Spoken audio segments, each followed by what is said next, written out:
Imagina que tu hija de 14 años, sana y alegre, comienza a sufrir aterradores ataques que la medicina no puede explicar. Imagina que, tras meses de agonía, despierta, pero ya no es ella. Habla con otra voz, tiene otros recuerdos y solo reconoce a los vecinos de enfrente, clamando ser su hija, quien murió hace 12 años. Para entender esta historia debemos viajar en el tiempo. Retrocedamos al año 1877, al pequeño y religioso pueblo de Watsika en Illinois, Estados Unidos. En aquella época, la vida era simple, marcada por las cosechas y la iglesia. Las noticias volaban despacio y todos se conocían. En este escenario vivía la familia Benham. Su hija Lurancy era una adolescente de 14 años, descrita por todos como una joven típica, saludable, callada y educada. No había nada en ella que sugiriera lo que estaba a punto de ocurrir. Pero el verano de ese año trajo consigo una oscuridad que la medicina de la época no supo iluminar. Nadie te prepara para ver cómo la mente de un ser querido se desmorona. Todo comenzó con pequeños episodios de melancolía, seguidos de un cansancio extremo, pero pronto los síntomas escalaron a algo mucho más siniestro. Lurancy comenzó a sufrir ataques violentos, rigidez en las extremidades y, lo más aterrador, caía en profundos estados de trance donde su cuerpo parecía estar presente, pero su alma estaba en otro lugar. En este video no solo vamos a narrar un hecho histórico, vamos a sumergirnos en la documentación original para responder las preguntas que hoy en día miles de personas siguen haciéndose. ¿Es real la posesión espiritual? ¿Qué nos dicen los médiums reales sobre estos casos? Acompáñame a desenterrar el misterio de Watsika. El otoño de 1877 fue un infierno para los Benham. Los ataques de Lurancy se volvieron diarios. A veces ocurrían varias veces al día. Imagina la escena en esa casa de madera. La joven Lurancy de repente se quedaba rígida como una estatua. Sus ojos se fijaban en un punto invisible del techo, abiertos de par en par, pero sin ver nada en este mundo. Sus padres, Tomás y su esposa, corrían a sostenerla, temiendo que se hiciera daño.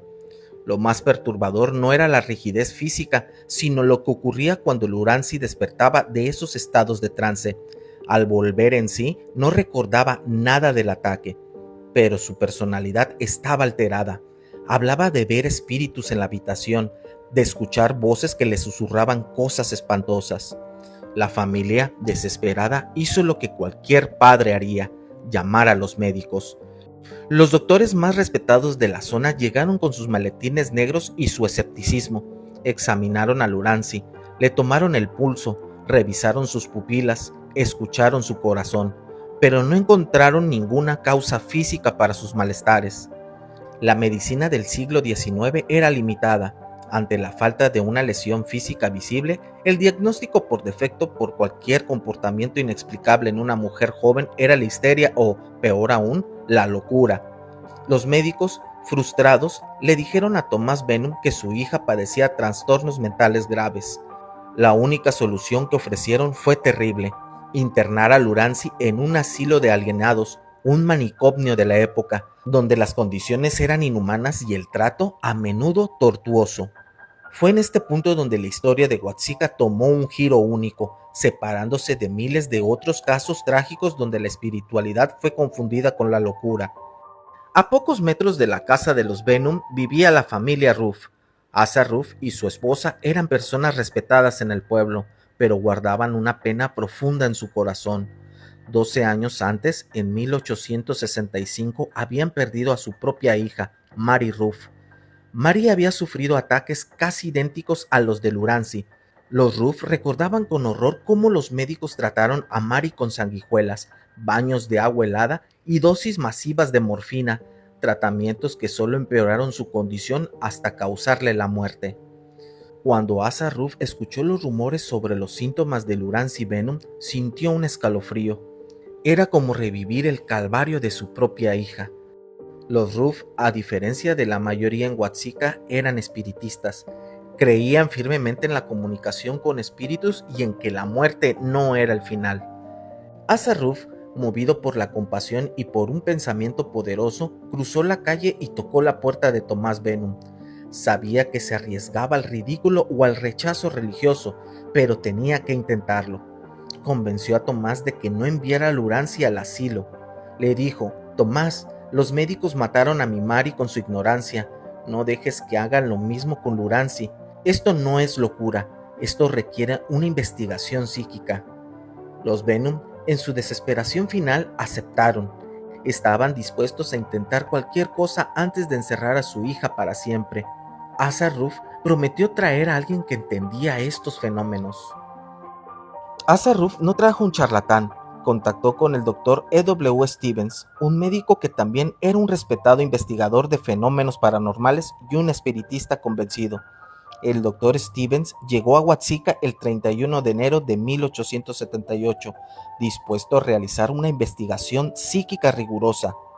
Imagina el ambiente en la casa Venom esa tarde. Estaban los padres de Lurancy, Asa Ruff y el Dr. Stevens. Lurancy estaba sentada en un sillón, pero no era la joven que solía ser. Estaba huraña, deprimida y hablaba con una voz ronca que no parecía suya. Se refería a sí mismo en tercera persona y decía que Lurancy se había ido. El Dr. Stevens, con calma y autoridad, comenzó a interrogar a la entidad que controlaba el cuerpo de la joven.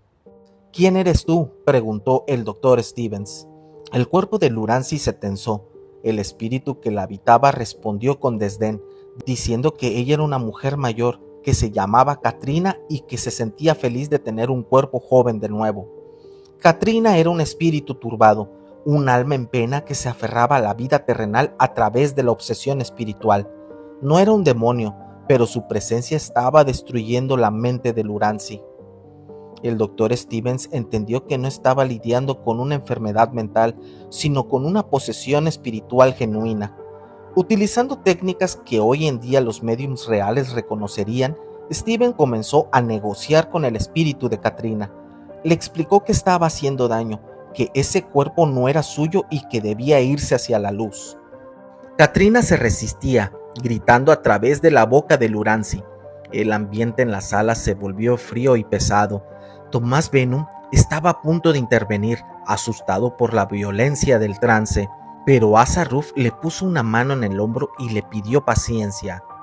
Finalmente, el Dr. Stevens logró convencer a Katrina de que se fuera, pero la silla no se quedó vacía por mucho tiempo.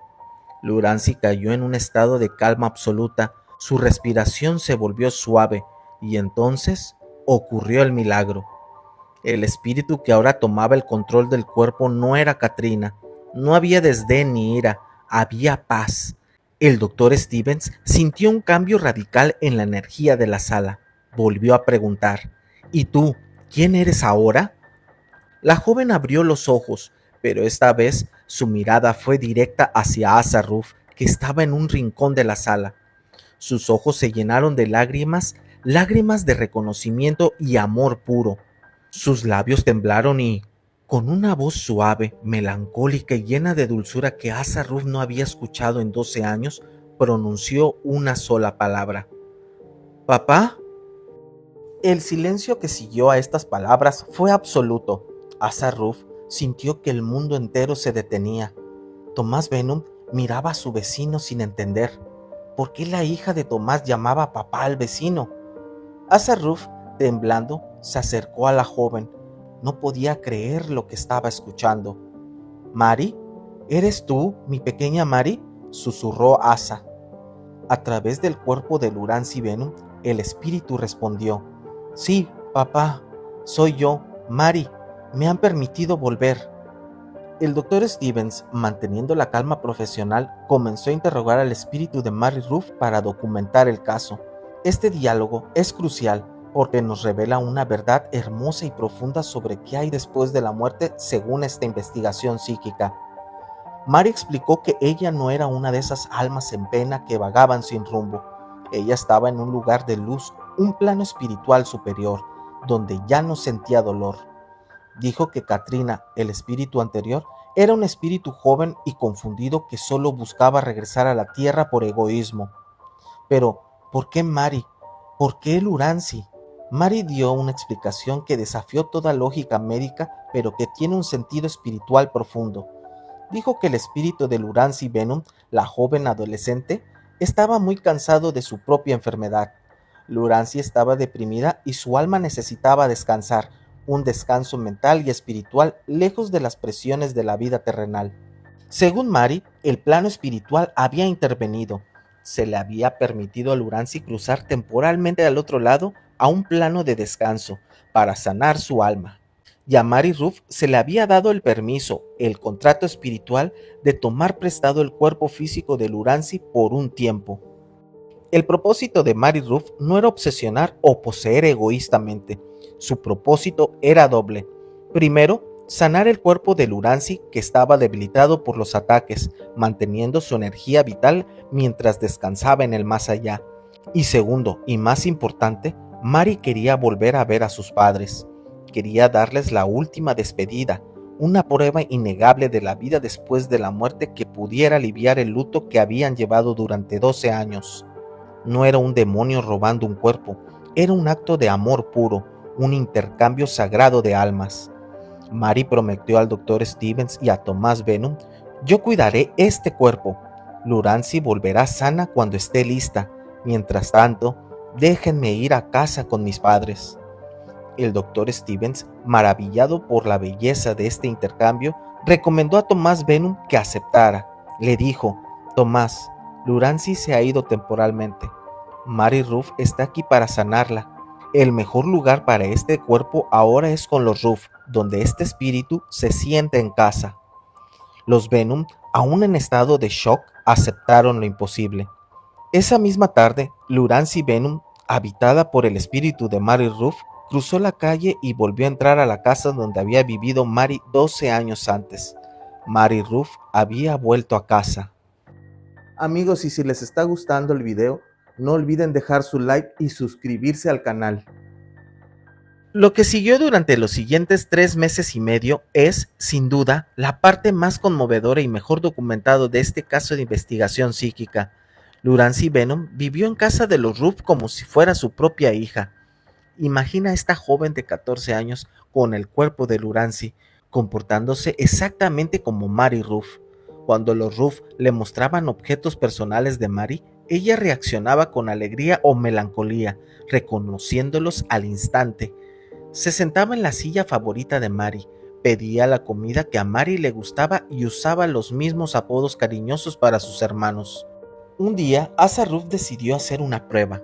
Trajo a la casa a antiguos vecinos y amigos de Mary Ruff, personas que Lurancy Venom jamás había conocido en su corta vida. Cuando estas personas entraban a la sala, Lurancy, Mary, se lanzaba a sus brazos, llamándoles por sus nombres correctos, recordando chistes privados de su infancia y preguntándole por detalles de sus vidas que solo Mary podía saber.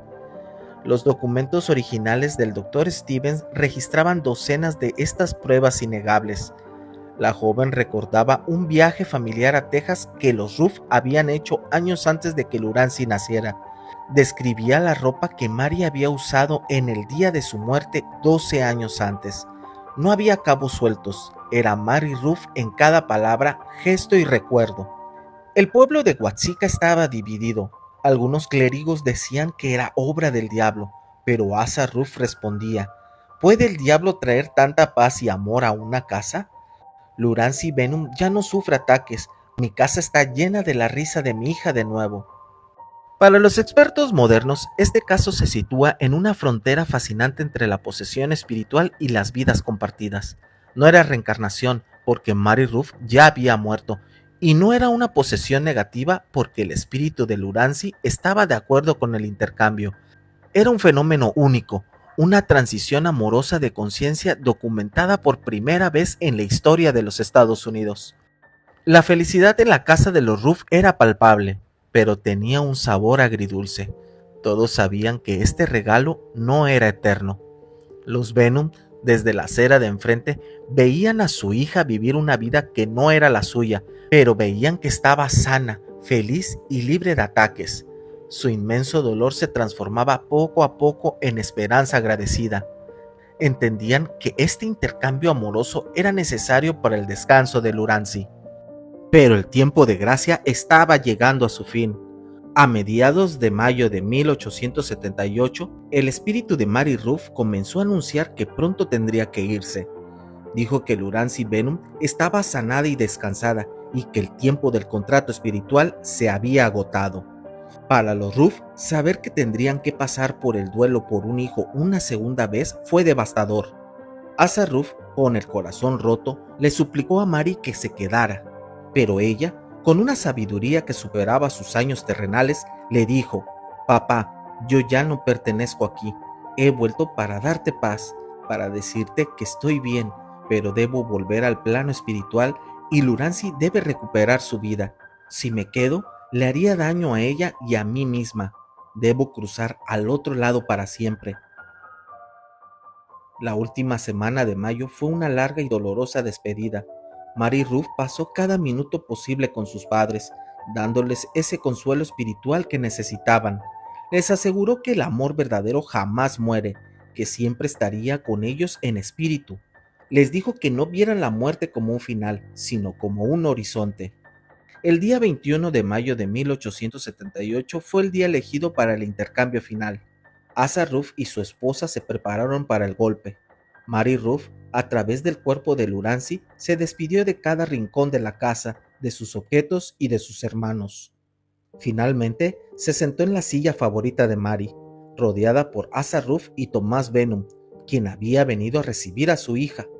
El doctor Stevens también estaba presente para documentar el momento. Mary Ruff miró a Asa Ruff con una mirada llena de una tristeza profunda, pero también de paz. «Gracias por dejarme volver, papá. Nos veremos de nuevo».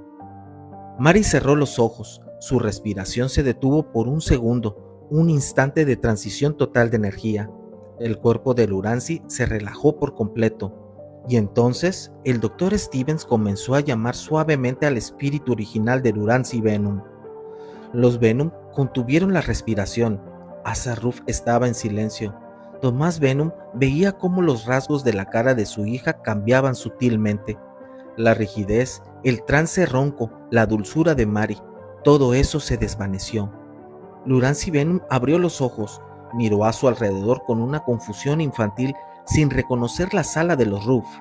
Su mirada se fijó en Thomas Venom y sus labios formaron una sonrisa que sus padres no habían visto en un año entero. Era una sonrisa de alegría pura, de una joven que acababa de despertar de un sueño reparador. «Papá», dijo Lurancy con su propia voz, lanzándose a los brazos de Thomas Venom. «¿Dónde he estado? He tenido un sueño tan hermoso. Estaba en un lugar de luz y había una niña que me cuidaba». Lurancy Venom había vuelto. Estaba completamente curada.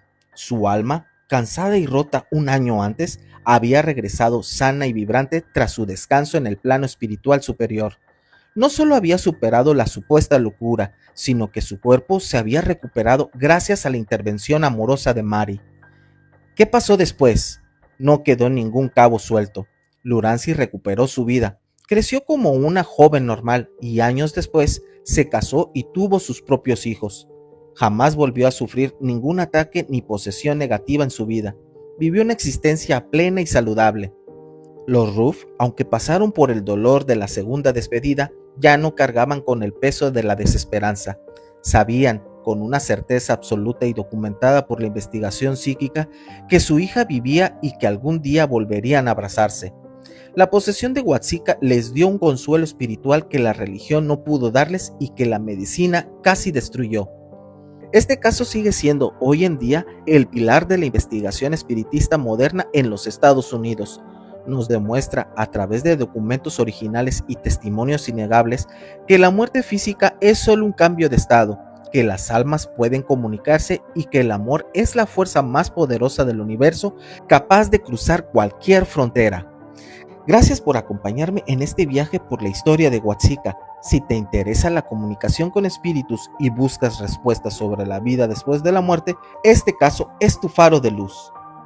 Amigos, si les gustó la historia, no olviden compartirla, suscribirse, darle like, eso me ayudaría bastante para que siga creciendo el canal y si gustan también pueden hypearlo.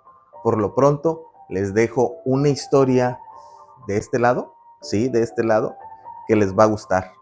Nos vemos en el próximo video.